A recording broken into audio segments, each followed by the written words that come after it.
neck dystonia in my case is where a certain group of muscles in your neck area pull your head in a direction which you're not really telling your muscles to do. So in my case, it's pulling my head from being straight, it's pulling it up like that. When I was about 13 years old, I first noticed it. I was out with my friends just one night after school, and then my head started to turn to the side. I didn't obviously have a clue what it was. It was pretty scary, to be honest, and I just tried to hide it initially from my friends and family. So about a year after hoping it would go, I went to my doctor, and he said it was psychological, it was all in my head, it was a habit, and if I didn't stop doing it, then I would probably be doing it for life. This really, really scared me. I didn't go with my parents or anything like that, I just went on my own. I then went back to my GP when I must have been about 16 or 17. He referred me to a movement disorder neurologist, and then I got diagnosed with dystonia, which was actually fantastic because I knew what it was. I knew that I wasn't going crazy, and it gave me hope of actually getting treatment and getting better. Well, I personally have, you know, such a massive list of ways to cope, as it were.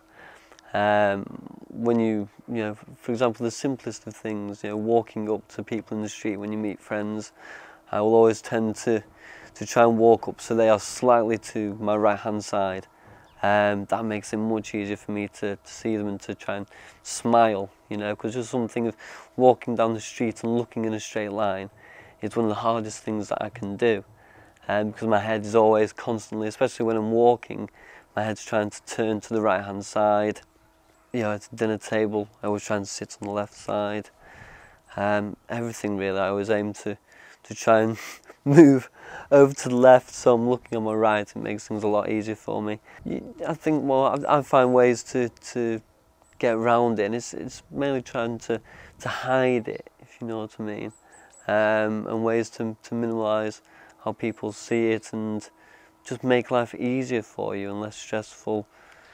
I originally found out about the Dystonia Society when I was first diagnosed with dystonia, and I've really liked to get involved. There's a Facebook page, a young adults group on the Facebook page for people 18 and above.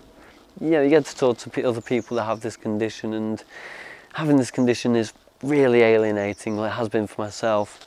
I've only met a handful of people with dystonia, and it's very rare that you see somebody with it. And when you've got it, and it's not a very well-known problem, you do feel on your own. So having this Facebook page, which has got hundreds of people on there, hundreds of members that are talking about exactly the same symptoms that you suffer from, and they're receiving the same treatments and have the same problems, it's kind of reassuring. It's not nice that other people have it, but it's nice to know you're not the only one. The advice that I would give people if they felt like they had similar symptoms, a muscle spasming, I would do a bit of research, have a look at the Dystonia Society website, find out a little bit about it and go and talk to your GP. And your aim is to get referred to a movement disorder neurologist.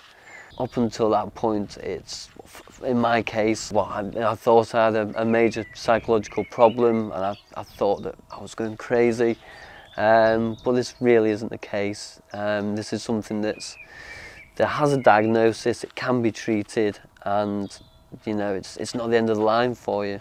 The most beneficial thing in my life since having the dystonia and since getting the symptoms has been trying to stay as positive as possible.